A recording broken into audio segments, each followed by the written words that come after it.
October 29, 1929, the United States of America went through what's now known as Black Tuesday.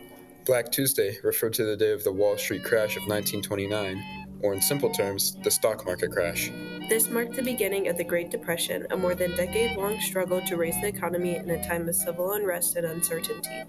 Many families, such as the Burlesons, struggled to put food on their plates and stay afloat in these hard times. However, they still tried their best to make ends meet.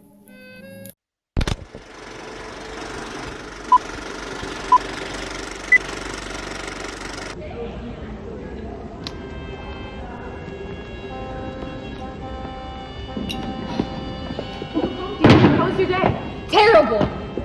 It's like I'm from the factory today. I'm out of a job and so is everybody else. Who knows when I can get hired next? They said we won't even receive our last paycheck for this month. Those hours, those days, it's all for nothing.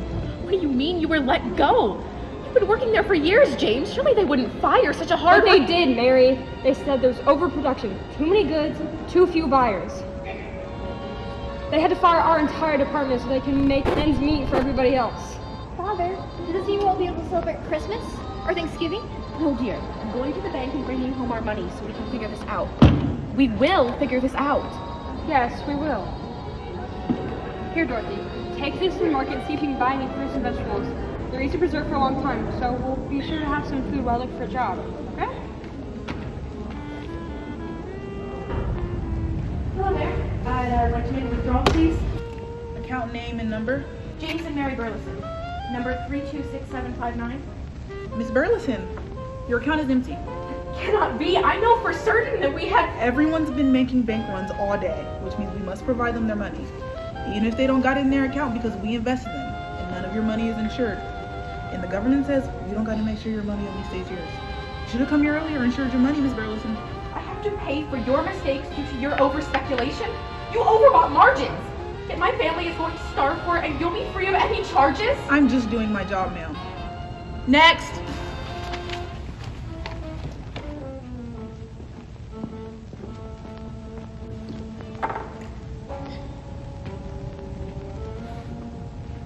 This isn't enough money. What? Prices have increased since my husband lost his job. We have to rely on my produce sales to see afloat. See? You only got $2.75, which is what it would have cost you last week, and now it's $4 even. No. This is all my father had left. Please, you have to make an exception, just this once. No can do, little miss. But you see that line over there? It's the line for the new soup kitchen. It's not the freshest or most delicious you'll have. It's free and it'll fill your stomachs. Come back when you can meet my new prices. Dorothy! Dorothy, where are you? We are dealing here with a psychological situation to a very considerable degree. Psychological? We have a collapse in the stock market, out of which a good many people have lost money, and a lot of people who cannot afford to, and a lot of unfortunate people who have brought in.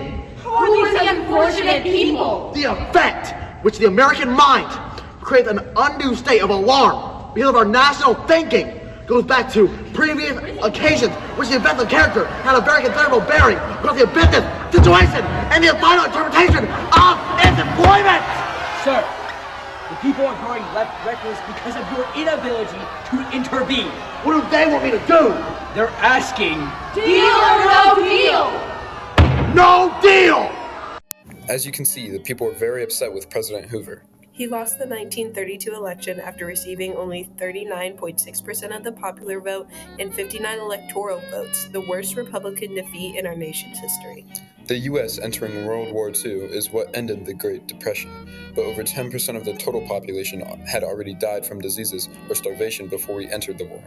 We wanted to highlight overproduction, loss of employment, bank runs, uninsured banks, soup kitchens, and Hoover's laissez-faire attitude in this skit through the eyes of the Burleson family, who likely would have struggled heavily during the Great Depression. Although the Burlesons weren't real and these things didn't take place all in one day, these events and their effects were, and they're the reason why our banks are now insured. We get Social Security and much more.